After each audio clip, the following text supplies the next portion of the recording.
మనం ఏ మాటకు ఆ మాట చెప్పుకోవాలి కానీ ఒక 50 ఏళ్ళు వచ్చిన తర్వాత మనిషి చాలా పరిపక్వత చెంది ఉంటాడు. తను చేస్తున్నటువంటి పనిలో నిష్ణాతుడై ఉంటాడు. కొన్ని అనుభవాలు ఎలా ఉంటాయంటే ఏ పుస్తకాలలో కూడా ఉండవు. పాఠం అంటే ఏదైనా పుస్తకాల్లో చెప్పేది ఒక గురుముఖంగా నేర్చుకునేదే పాఠం అంటారా? కాదు కదా. నేను ఎందుకు చెప్తున్నానంటే ఈ విషయం అంతా అనుభవాన్ని మించినటువంటిది ఈ ప్రపంచంలో ఏ లెసన్ లేదు, ఏ పుస్తకంలో ఉండదు. అది మనం అనుభవిస్తే తప్ప తెలియనిది. నేను ఎందుకు చెప్తున్నా ఇది అంటే, వాడు టాలెంటెడ్, వీడు టాలెంట్, అబ్బా జమ్మురా వాడు అంటారు. టాలెంట్ గీలెంట్ అంటూ ఏమీ ఉండదు. ఎంత టాలెంట్ ఉన్నా కూడా క్రమశిక్షణ ఉందా, క్రమశిక్షణ ముందర అది అర్థం లేనిది.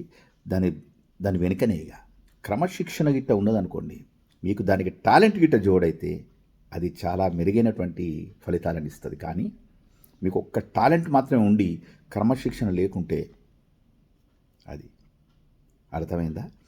యూత్కు నేను ముఖ్యంగా చెప్తున్నా, చాలామందిని చూశాను, ఫ్రంట్ బెంచ్ వాళ్ళను వీళ్ళను లాస్ట్ బెంచ్ వాళ్ళంగా చెప్తున్నా, టాలెంట్ కన్నా ముఖ్యం క్రమశిక్షణ.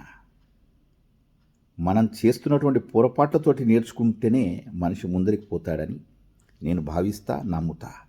మీరు ఏకీభవిస్తే తప్పకుండా స్పందిస్తారని నేను ఆశిస్తున్నా. Thank you.